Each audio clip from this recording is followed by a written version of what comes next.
Olá! Hoje vamos mergulhar nas ideias de um livro chamado Vozes do Saber, de Barnacha Márcios Padilha. A proposta dele é fascinante. Olhar para trás, para a sabedoria de milênios, para encontrar ferramentas que ajudem a gente a navegar a complexidade da vida de hoje.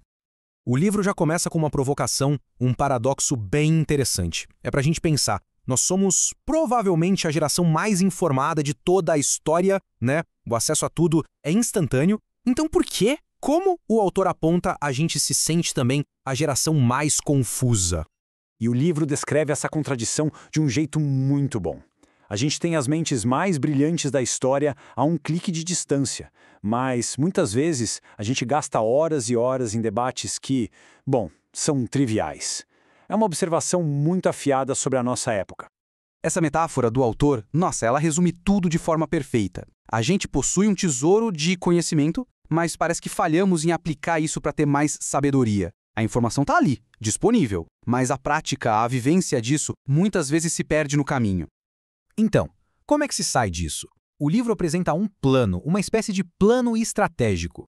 E o legal é que não é nenhuma invenção moderna, mas sim uma ferramenta que já era usada por filósofos da antiguidade para lidar com os desafios da vida. O nome dessa ferramenta é Premeditatio Malorum. Traduzindo, seria algo como a premeditação dos males, mas calma. O livro deixa bem claro que isso não é sobre ser pessimista, de jeito nenhum. É sobre ser realista e ter um plano estratégico. É uma preparação mental para o que quer que a vida traga. E os estoicos, eles eram mestres nisso. Sêneca, por exemplo, ensinava a gente a visualizar os piores cenários, não para sofrer, mas para não ser pego de surpresa. Marco Aurélio lembrava que tudo é passageiro, o que, no fundo, é bem libertador. E Epicteto focava naquela distinção crucial, o que a gente pode controlar e o que não pode. E aqui está uma das grandes sacadas do livro do Padilha. Ele consegue traduzir essas ideias de milênios para a nossa realidade, para o nosso dia a dia, tornando tudo incrivelmente prático e fácil de entender. E as analogias são perfeitas. Sêneca, hoje em dia, ele diria para sempre ter um carregador portátil.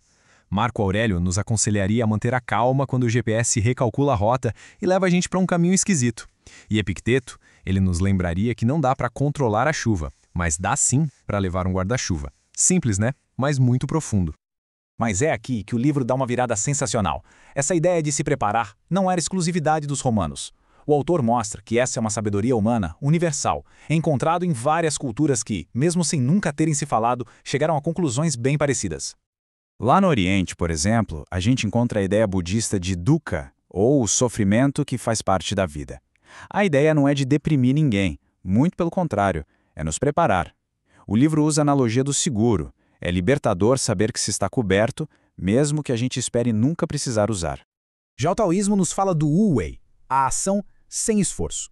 Isso não quer dizer não fazer nada, não. Significa estar tão preparado, tão ciente do caminho, que a resposta aos obstáculos flui como a água. E a analogia moderna do livro é perfeita. Checar o Waze antes de sair de casa, isso é o wu-wei moderno. Na África, a filosofia Ubuntu nos ensina que se preparar não é uma jornada solitária. Eu sou porque nós somos. A resiliência é construída em comunidade, compartilhando sabedoria, apoio. A premeditação aqui vira um ato coletivo. E quando olhamos para as tradições indígenas, encontramos a premeditação numa escala, gigantesca. O princípio de pensar 7 gerações à frente. Isso é o planejamento estratégico no seu nível máximo, observando os ciclos da natureza para garantir o futuro. Ok. Para conectar toda essa sabedoria que vem de tantos lugares, o livro apresenta uma outra metáfora muito poderosa para a gente aplicar nas nossas vidas. A ideia de construir mais pontes e menos muros. O contraste aqui fica bem claro. Muros representam medo, divisão, o conforto de ficar na nossa bolha sem ser questionado. Pontes, por outro lado, exigem esforço. Elas são sobre diálogo, conexão e a engenharia de tentar entender o outro lado. E essa citação do autor é a chave de tudo. Uma ponte é uma via de mão dupla. Ela permite a troca, o diálogo, a conexão que vai e volta. É o exato oposto do isolamento de um muro. É o que permite que a sabedoria flua nas duas direções. Isso tudo nos leva ao ponto final e talvez o mais crucial do livro. Não adianta só conhecer todas essas filosofias. O conhecimento precisa virar ação. O autor é bem direto aqui.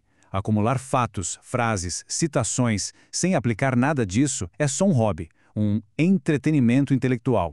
A verdadeira sabedoria não está no que se sabe, mas no que se vive. Então, o livro nos oferece um caminho claro, em 3 passos. Primeiro, ouvir. Ouvir essas vozes da sabedoria. Segundo, conectar. Construir pontes entre elas. E, finalmente, o passo mais importante, viver esses princípios no dia a dia. A grande mensagem de Vozes do Saber, no fim das contas, é sobre essa transformação. É pegar a imensidão de informação que a gente tem, as lições do passado, e converter isso em ações que moldam um presente mais resiliente e mais conectado. Para encerrar, o livro deixa uma pergunta para a reflexão. Olhando para a própria vida, que muro, seja um muro de medo, de preconceito ou de conforto, poderia ser transformado em uma ponte para a compreensão e a conexão? A resposta a essa pergunta é a própria prática da sabedoria.